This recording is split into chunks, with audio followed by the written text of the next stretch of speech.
Yes, guys.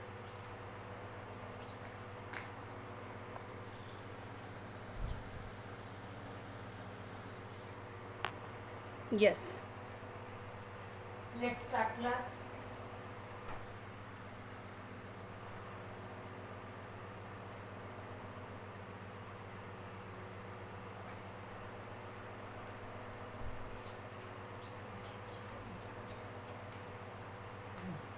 Yes. So, before starting seventh point,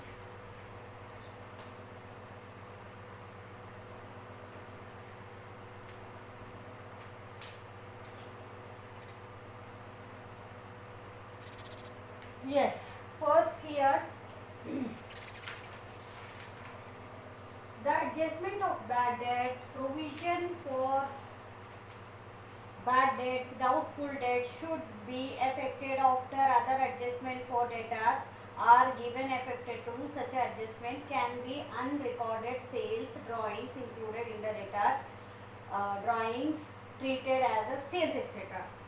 सो ये जो point है इसे पहले समझाने से पहले मैं एक टॉपिक आपको बताऊंगी, क्योंकि बहुत सारे लोगों को शायद ही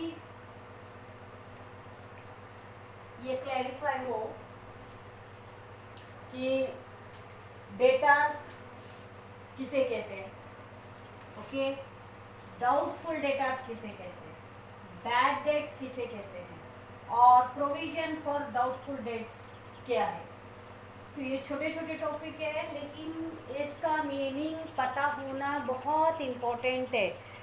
अकाउंटिंग पर्पस में इसका मीनिंग पता होना उतना ही इम्पोर्टेंट है कि इसमें क्या डिफरेंस है। ये डेटा से रिलेटेड है, ये डेटा से रिलेटेड है, ये भी डेटा से रिलेटेड है, ये भी डेटा से रिलेटेड है, ये भी डेटा से रिलेटेड है, okay.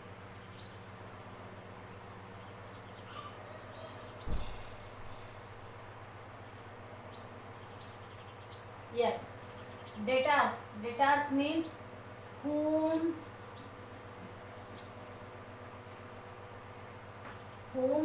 buy goods, whom to buy goods. Datas means whom buy goods, whom to buy goods, or whom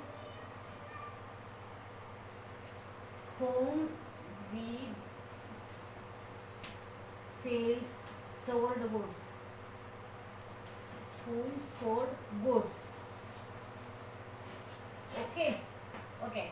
Debtors means whom we sold goods, जिसे हम लोग गुड्स सेल करते हैं वो डेटा होते हैं, लेकिन ऑन क्रेडिट जब पैसे से बेचते हैं तो हम लोग कैश में एंट्री करते हैं, डेटा आता ही नहीं है। जहाँ पर हम लोग क्रेडिट पर सेल्स करते हैं, दैट क्रेडिट सेल्स कॉल्ड, जिसे हम बेचते हैं they called datas, okay. Datas means जिसे हम लोग उधार पर बेचते हैं और उन्हें हम लोग डेटास कहते हैं।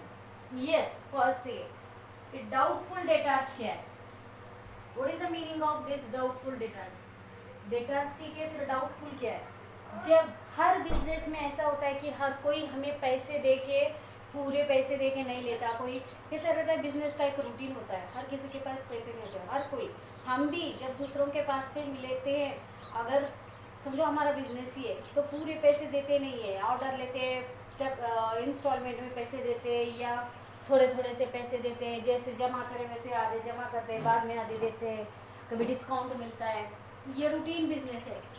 हर बिजनेस में कोई ऐसा होता है कि जिसके पास से पूरे पैसे आने की उम्मीद नहीं होती, हर बिजनेस में। समझो फॉर एग्जांपल,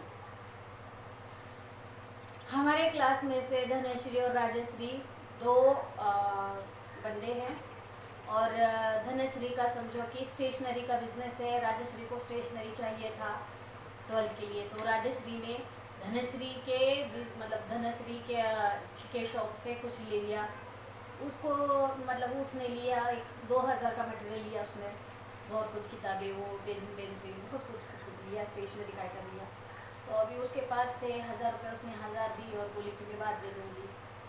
अभी फ्रेंड है तो फ्रेंड को फोटो जब भी अलग जब भी दे दो उनके बोलने नहीं आता, धनश्री चौपाटी। बाद में मांगते गई, एक बार फिर उसने 500 दिया, एक बार 300 दिया, 1800 तक दे दिया, लेकिन 200 रुपये देने से नहीं। धनश्री को लगा आप ये जो 200 है वो मिले तो मिले, नहीं मिले तो नहीं मिले, क्योंकि इसको ज़्यादा प्रेशराइज नहीं कर सकते। धनश्री देगी तो ठीक है, नहीं देगी तो भी ठीक है। तो ऐसे कुछ होता ही है, जब हम उधार पर करते हैं तो फुल सेटलमेंट होता है, ऐसे नहीं होता। तो ऐसे जो मे और may not be recover our amount, recover sales amount, that is called doubtful debts. Okay, that means doubt रहता है, यहाँ पर डाउट रहता है, वो डेटा से डाउट है, दैट इज मे और may not recover the amount. Okay, may और may not recover the amount. जो अमाउंट हमें मिलना था वो मे भी मिल सकता है, मे नॉट भी मिल सकता है, उसमें से आधा मिल सकता है, पूरा मिल सकता है। सो दैट इज कॉल्ड मे और मे नॉट बी। मिल भी सकता है, मे और मे नॉट बी, मे और मे नॉट बी मिल भी सकता है और नहीं भी मिल सकता। दैट टाइप मतलब डाउट होता है, जहाँ पर डाउट होता है उस टाइप के डेटास को डाउटफुल डेट्स होते हैं। और हर बिजनेस में समझो 100 कस्टमर है तो उसमें से 10-20 कस्टमर डाउटफुल डेट्स होते ही हैं, और उनको बिजनेस करते करते एक एक्सपीरियंस होता है कि हमारे बिजनेस में कितने ऐसे डाउटफुल डेट्स हो सकते हैं। ओके, सो बैड डेट्स क्या है? जो लोग पैसे देते ही नहीं है, चले गए तो चले गए, फिर आते भी नहीं है, या पैसे वो सेटल नहीं करते, दैट टाइप मतलब वो लॉस ही है। ये मे भी लॉस है और मे नॉट भी लॉस है। मे भी लॉस, मे भी मतलब लॉस हो सकता है, कंफर्म नहीं है। यहाँ पर कंफर्म नहीं है वो लॉस है बिल्कुल। यहाँ पर not recover the amount,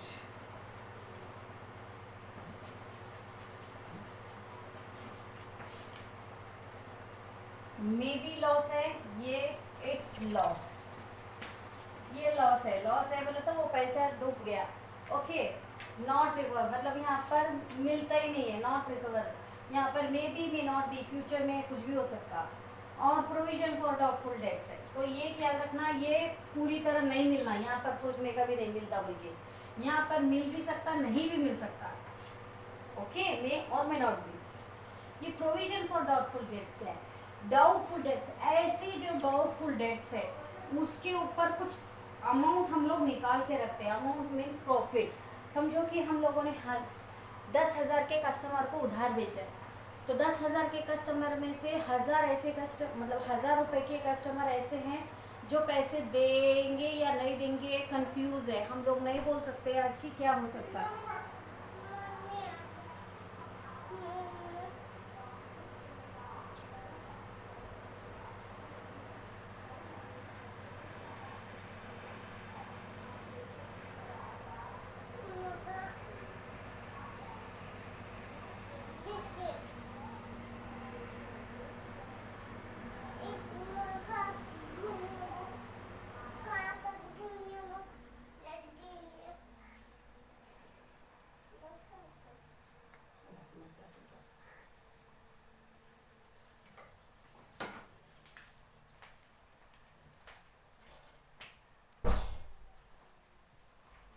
Yes.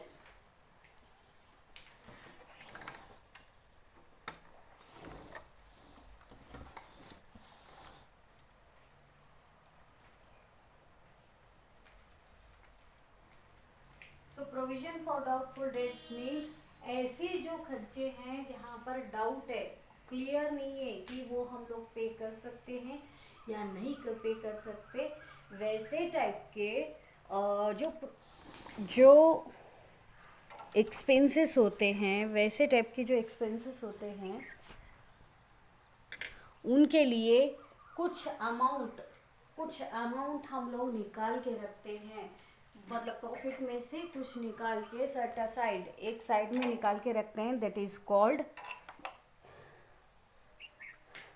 Provision for doubtful dates. जैसे कि मैंने बताया, अगर 10,000 रुपए का आपके डेटास है, उसमें से 1,000 रुपये आपको कंफर्म नहीं है, आ भी सकता है नहीं भी आ सकता, लेकिन आज आप लोग उसे प्रॉफिट बोल के नहीं रख सकते क्योंकि आपको कंफ्यूज है। आप बोल सकते हैं कि वो मेरा लॉस हो सकता है। एंटिसिपेटेड लॉस हम लोग पहले ही निकाल के रखते हैं। मैंने बताया था ना आपको 11th में कॉन्सेप्ट है अपना, एंटिसिपेटेड लॉसेस निकाल के रखना। एंटिसिपेटेड प्रॉफिट नहीं, एंटिसिपेटेड प्रॉफिट भी रिकॉग्नाइज नहीं करना, लेकिन एंटिसिपेटेड लॉसेस रिकॉग्नाइज करना। सो ये प्रॉफिट मिल सकता नहीं मिल सकता कुछ पता नहीं है, इसीलिए हम लोग क्या करते, हमारे प्रॉफिट में से कुछ हिस्सा निकाल के सेट असाइड, मतलब ये हमारा प्रॉफिट नहीं है बोल के निकाल के रखते हैं, that is called provision for doubtful dates. ऐसे लॉसेस को बेयर करने के लिए 1,000 रुपये हमारा नहीं है, हमारा वो 1,000 रुपये हमारा प्रॉफिट ही नहीं है बल्कि सोच के असाइड, मतलब एक साइड में रखने का, that is called provision for doubtful debts. Okay, yes. Next,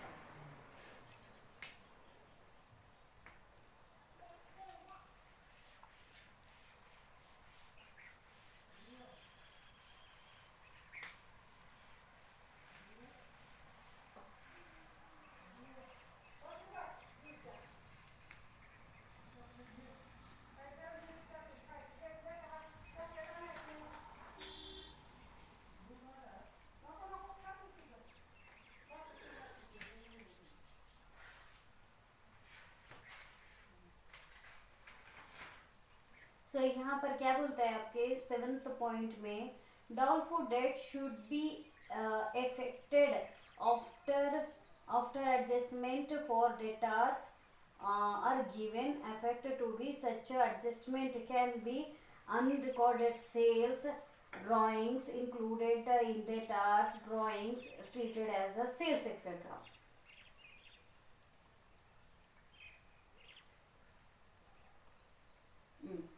तो देखो, अगर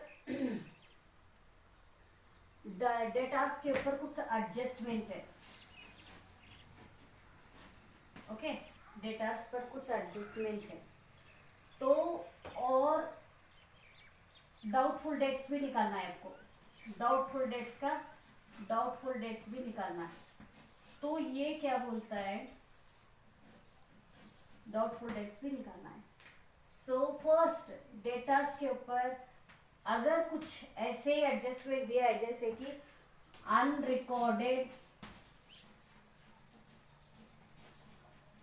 अनरिकॉर्डेड सेल्स और ड्राइंग्स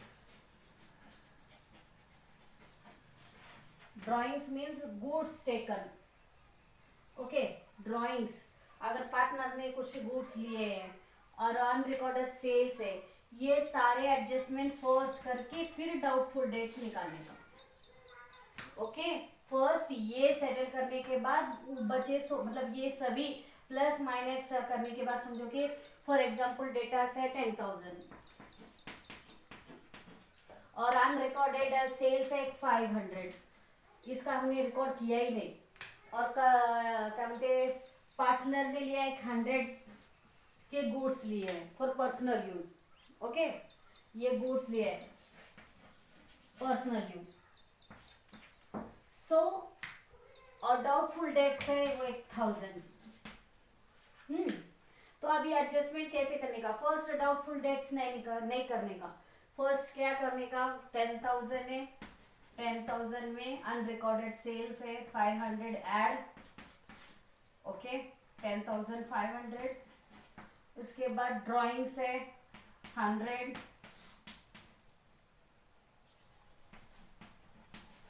उसके बाद डाउटफुल डेट्स निकालने का minus,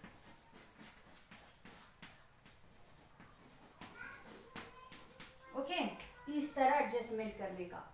so first preference first, second ये फर्स्ट प्रेफरेंस देने का यहाँ के adjustment, second preference doubtful debt को देने का। फर्स्ट प्रेफरेंस ड्राइंग अगर है, गुड्स अगर प्रोप्राइटर ने लिया है, ऐसे एडजस्टमेंट है या अनरिकॉर्डेड सेल्स है, डेटार में पहले एडजस्टमेंट वो करने के बाद में डाउटफुल डेट्स रिजर्व वो करने का. ओके. यस.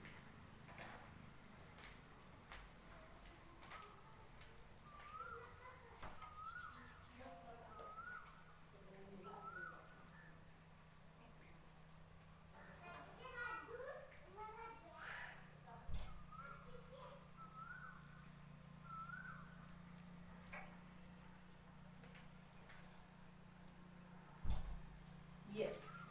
नेक्स्ट,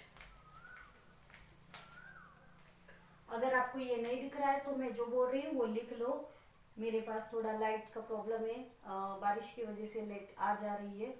प्लीज़ आप डाउट पूछ लीजिए बाद में.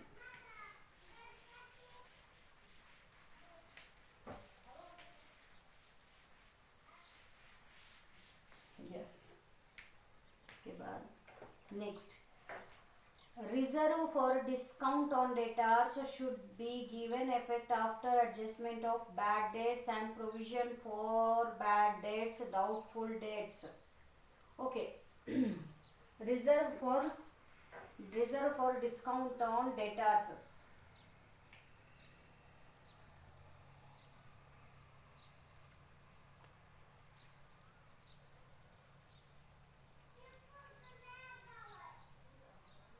और एक आपको बताना रह गया है, reserve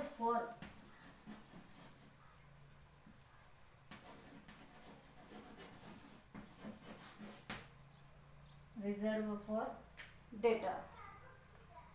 discount reserve for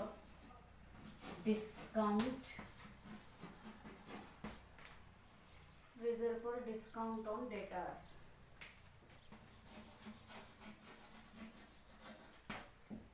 okay. Reserve for discount and data, ये क्या है? सो क्या होता है, हर कस्टमर को हम लोग समझो कि एक मटेरियल है, जैसे कि आपका फर्नीचर है, आपको वो 10,000 उसकी आपने उसका रेट फिक्स किया. आपके फर्नीचर का शॉप है, आपके यहाँ पर 10,000 का एक फर्नीचर है, लेकिन हर किसी को अब 10,000 नहीं, कुछ डिस्काउंट रखते हैं क्योंकि वो मटेरियल जाने के लिए या वो बेचने के लिए डिस्काउंट रखते हैं. तो वैसे डिस्काउंट भी आपके लिए लॉस है, तो उस डिस्काउंट के लिए भी एक प्रोविजन क्रिएट करते हैं. तो that is called reserve for discount datas, discount on datas. तो अगर समझो कि ये 10,000 है तो आपने 500 या 1,000 का डिस्काउंट रखा है. सोचो, सो ये 500 के लिए रिजर्व किया जाता है कि ये हमारा फॉर प्रॉफिट नहीं है. So that type. तो reserve for discount on debtors ये एडजस्टमेंट कब करने का? फर्स्ट डेटास के ऊपर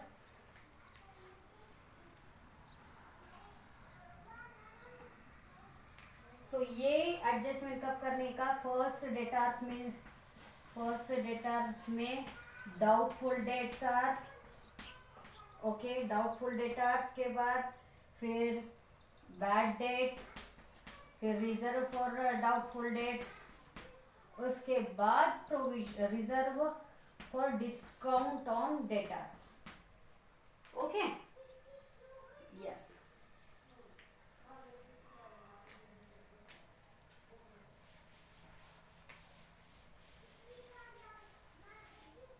सो याद रखो, सबसे लास्ट में प्रोविजन फॉर डिस्काउंट और डेटार्स करने का अगर वो दिया है तो जनरली कम ही निकालते हैं, बड़े बड़े बिजनेस में ही निकालते हैं.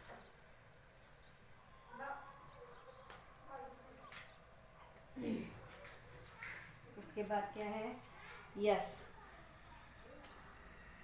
Reserve for discount on creditor should be given effect after making all other adjustment concerning creditors. So same creditors के ऊपर डिस्काउंट है, तो जिस तरह हमने डेटार्स के ऊपर निकाला है, सेम मेथड, सेम. फर्स्ट उनके ऊपर जो भी एडजस्टमेंट होगा वो करने के बाद डिस्काउंट ऑन क्रेडिटर्स निकालने का. जनरली कोई निकालता नहीं है क्रेडिटर्स के ऊपर, डेटार्स के ऊपर निकालता, लेकिन क्रेडिटर्स के ऊपर नहीं निकालता. अगर दिया है तो करने का.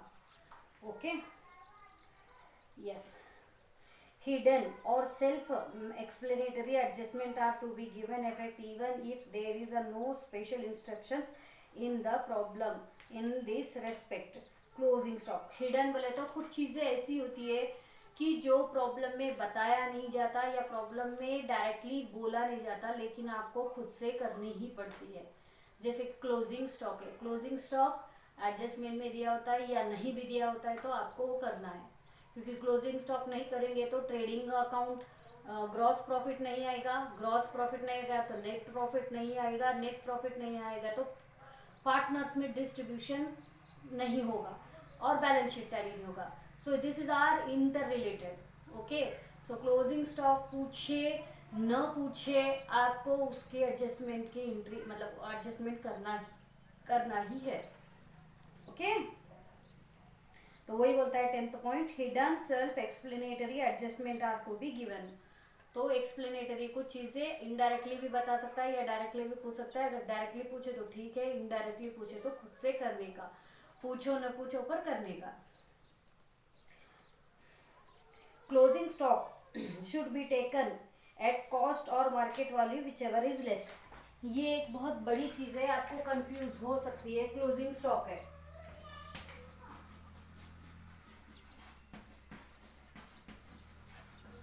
क्लोजिंग स्टॉक है, इसमें एक याद रखना, क्लोजिंग स्टॉक कभी भी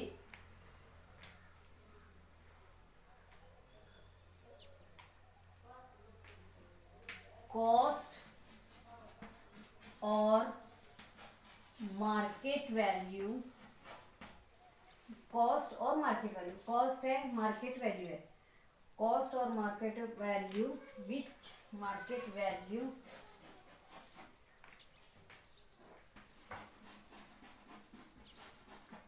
whichever is less। ये स्टार क्वेश्चन है क्योंकि क्लोजिंग स्टॉक हर प्रॉब्लम में आना ही है। आपको 2 या 3 फिगर पूछ सकता है, कभी कभी पूछ सकता है कि कॉस्ट इतनी है, मार्केट वैल्यू इतनी है या नेट रियलाइजेबल वैल्यू इतनी है। कभी कभी इसमें तो आपको फिर भी देगा नहीं, नेट रियलाइजेबल वैल्यू भी देता है। सो एक याद रखना, जो भी हो, कॉस्ट हो, मार्केट वैल्यू हो या नेट रियलाइजेबल वैल्यू हो, which ever is less, less means थोड़ा कम।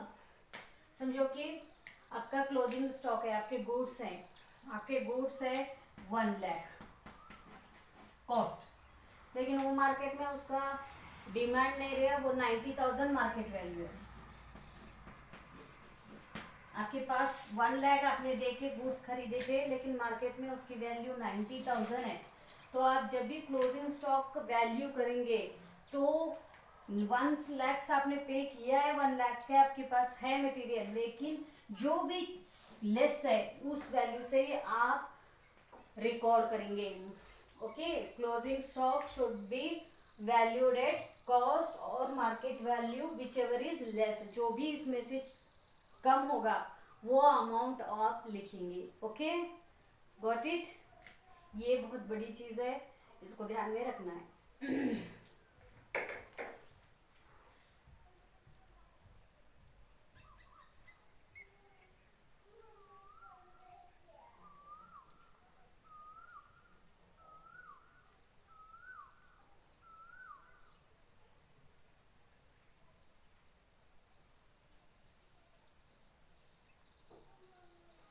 Yes, guys.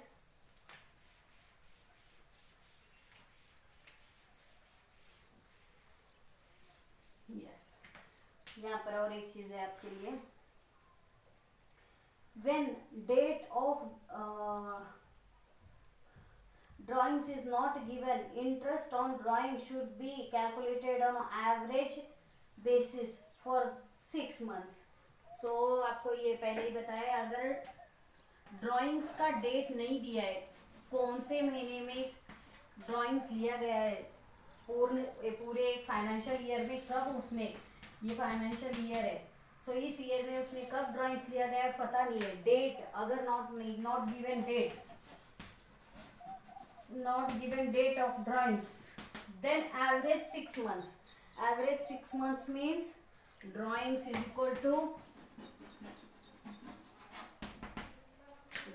Equal to rate by 100, rate by 100, 6 by 12, this is average. 12 महीने होते हैं उसका 6 महीने, मतलब एवरेज 6 मंथ्स का आपको इंटरेस्ट ड्रॉइंग्स पर लगाना है। अगर if date is not mentioned, date is not given, तब अगर डेट दिया है तो उस डेट से लगाने का है, लेकिन अगर डेट नहीं दिया है तो सिंपली 6 by 12 एवरेज।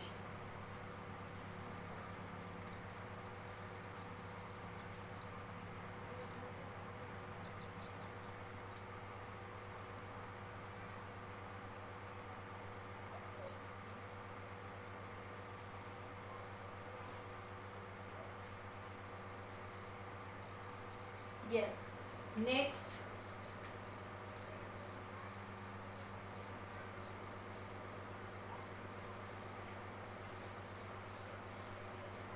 नेक्स्ट, अगर समझो सेम, अगर पार्टनर ने कोई पार्टनर है, उसने क्या किया है, कैपिटल इन बिटवीन, ये पूरा साल है फाइनेंशियल ईयर, ओके, ये फाइनेंशियल ईयर है।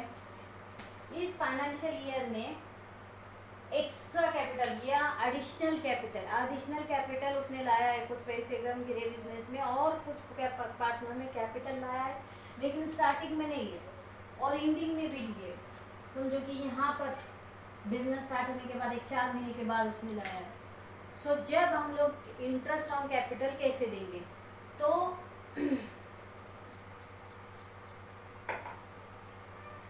जब जिस दिन उसने वो कैपिटल इंट्रोड्यूस किया है, न्यू कैपिटल इंट्रोड्यूस किया है, समझो कि एक ए है पार्टनर, उसका फर्स्ट इनिशियल जब वो फाइनेंशियल यहाँ पर उसका 1 लाख कैपिटल था और कुछ कैपिटल की ज़रूरत पड़ी तो उसने 20,000 यहाँ पर इंट्रोड्यूस किया। सो इसके ऊपर इंटरेस्ट 1 लाख के ऊपर फुल फाइनेंशियल ईयर का इंटरेस्ट लगेगा, समझो 5% है तो 5 by 10 के हिसाब से लगेगा, ओके। उसके बाद इसने यहाँ पर आके समझो कि अप्रैल मई जून, सो जुलाई के महीने में उसने इंट्रोड्यूस किया, जुलाई के महीने में इंट्रोड्यूस किया बोले तो यहाँ से जुलाई के महीने से उसने पूरा कंटिन्यू किया। तो इस 20,000 के ऊपर 5 by 100 इंटू यहाँ से जुलाई अगस्त सितंबर अक्टूबर नवंबर दिसंबर जनवरी फरवरी मार्च, 9 महीने, सो 9 by 12। तो इस तरह इसका इंटरेस्ट अलग निकालेंगे, इसका इंटरेस्ट अलग निकालेंगे जिस साल उसने एडिशनल कैपिटल इंट्रोड्यूस किया। लेकिन नेक्स्ट ईयर में ये दोनों भी है तो 1,20,000 के ऊपर नेक्स्ट फाइनेंशियल ईयर, क्योंकि 1,20,000 यहाँ से पूरा फाइनेंशियल ईयर यूज हुआ है, लेकिन ये 20,000 इन बिटवीन है, यहाँ पर ये 20,000 यूज नहीं किया गया है, यहाँ से यूज हुआ है बिजनेस में, तो जहाँ से यूज हुआ है उतना ही टर्म हम लोग लेते हैं, okay. This yes, now the major, ये आप कॉपी कीजिए। अभी जो बता रही हूँ ये आपके प्रॉब्लम में देने वाले हैं, ये अच्छी तरह याद। फिर मैनेजर ये सॉरी पार्टनर्स रेम्यूनरेशन वो देख लेता है।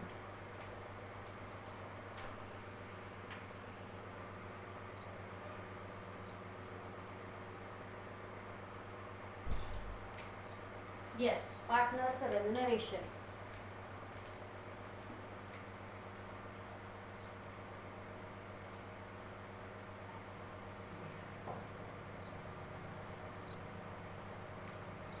So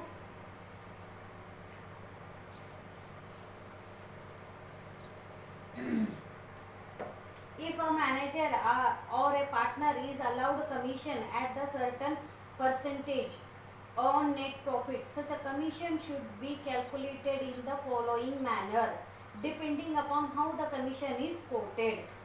एक तो एक मैनेजर और पार्टनर, ऐसा नहीं है कि सिर्फ पार्टनर को ही कमीशन मिलना चाहिए, मैनेजर भी मैनेज करने वालों को भी क्या बोलते हैं कमीशन मिल सकता है। लेकिन कमीशन निकालने की दो मेथड है। Okay, two methods. First, if it is net profit about profit before charging such a commission, अगर समझो कि कमीशन जो है, if कमीशन यहाँ पर एक मेथड है, यहाँ पर एक मेथड है कमीशन। ओके, सो आपको बताया जाता है या बोला जाता है एग्जाम्पल में कि net profit before charging such a commission, net profit before charging such a commission.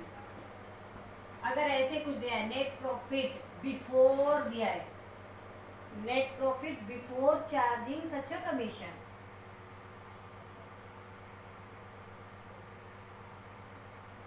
Okay.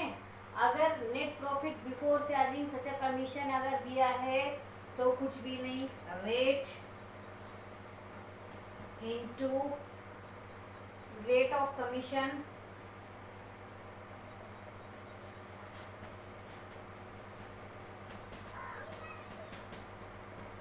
rate of commission net profit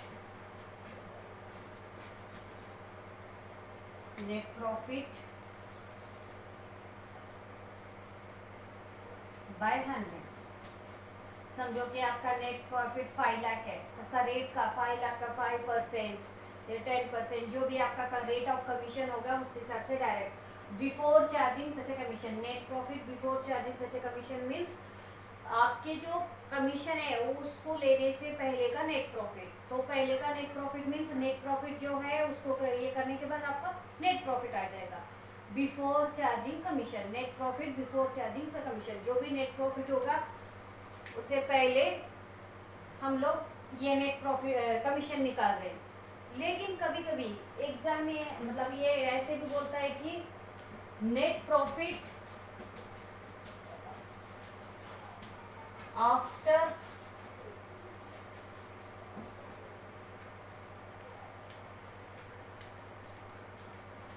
charging such a commission.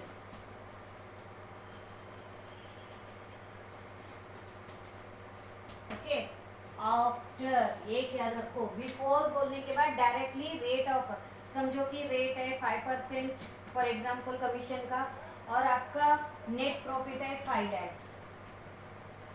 Okay, तो यहाँ पर कितना आएगा 5/100 into net profit 5 lakhs,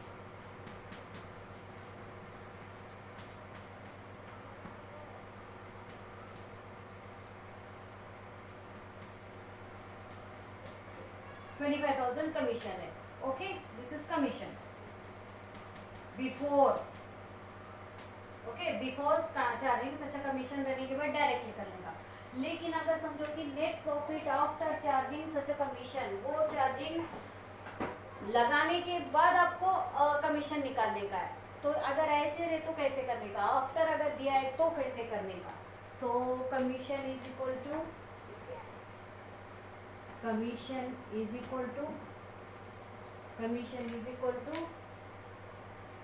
rate of commission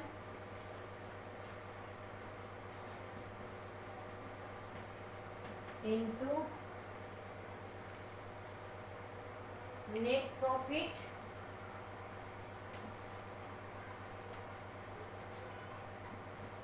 net profit 100 plus rate of commission।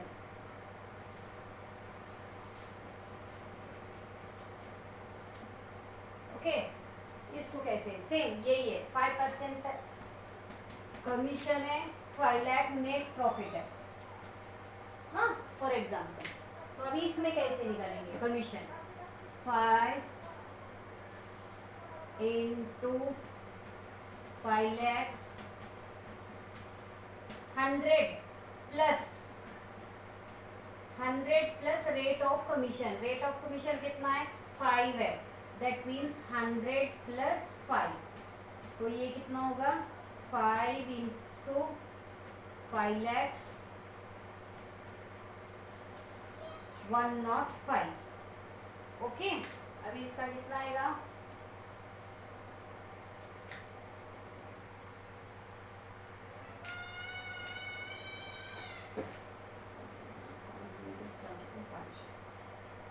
तो इसका कितना आएगा?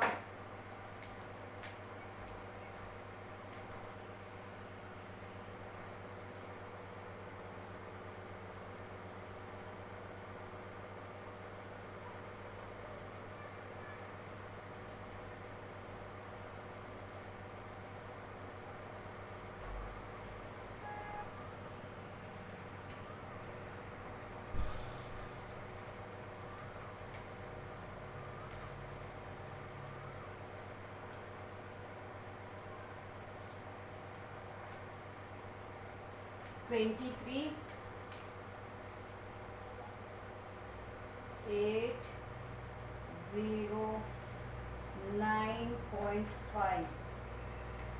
Okay. 23,809.5. सो approximately 810. तो यहाँ पर कमीशन इतना आया, यहाँ पर कमीशन इतना आया. ऑफ बिफोर रहने के बाद कोई प्रॉब्लम नहीं है, लेकिन आफ्टर रहने के बाद थोड़ा सा सोच के कैलकुलेशन करने का. This is a triple star important in your examination purpose. Please अच्छी तरह ये एग्जाम्पल लिख लो और अच्छी तरह कॉपी करो. एग्जाम में आपको इस पेपर ज़्यादातर तो यही पूछेगा. ये इजी है, यही पूछेगा.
Yes guys, copy fast.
So guys, one thing you should remember, इसमें कोई भी कहीं पर भी आपको ऐसे लगता है कि ये चीज़ क्लैरिफाई नहीं है, सो प्लीज़ आस्क, क्योंकि ये अगर क्लैरिफाई है तो आप फाइनल अकाउंट्स कर सकते हैं, नहीं तो आपके समझो आपने पूरा को सम भी किया है लेकिन आपको कहीं ना कहीं ये बिफोर पूछा है तो आप आफ्टर के करके आ रहे हो, या आफ्टर पूछा है आप बिफोर के करके आ रहे हो। ये आप पक्का रखने का कि before means direct rate by 100, rate by net profit rate by 100, लेकिन आफ्टर पूछा है rate into net profit 100, rate by 100 plus rate of commission. Okay, ये 100 है और ये रेट ऑफ कमीशन है, दैट मीन्स ये रेट, ये 5% है ना, वो हर किसी में 5% नहीं होता। मैं एग्जांपल देके आपको बता रही हूँ कि plus 100 plus rate of commission. Okay, this is example.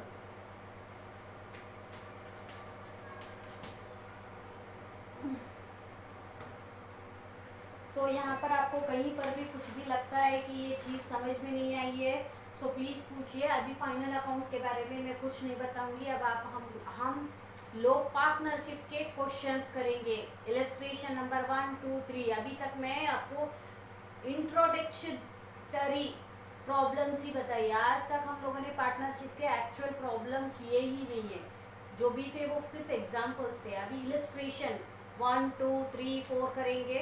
Okay, yes guys, ये आपकी बुक में इम्पोर्टेंट्स नोट्स बोल के दिया है, आप सभी लोग वो इम्पोर्टेंट्स नोट पढ़ेंगे। पढ़ के एक बार आप खुद को क्या समझा क्या नहीं, पूरे 14 पॉइंट्स है, ये सारे पॉइंट्स उसमें, ये सारे पॉइंट्स आप देखकर पढ़ के आएंगे। Okay,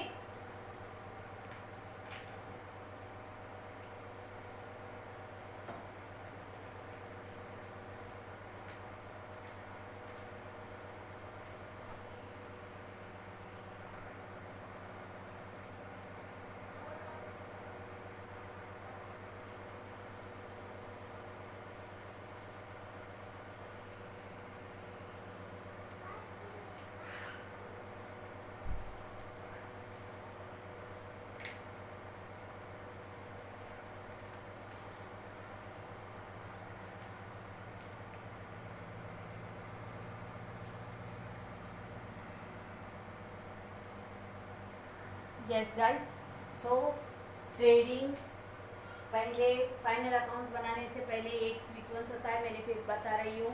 first general entries, event होता है, ट्रांजैक्शन होता है। इवेंट मीन्स आपका कुछ व्यवहार होता है, उसके बाद हम लोग ट्रांजैक्शन बनाते हैं, डेबिट और क्रेडिट।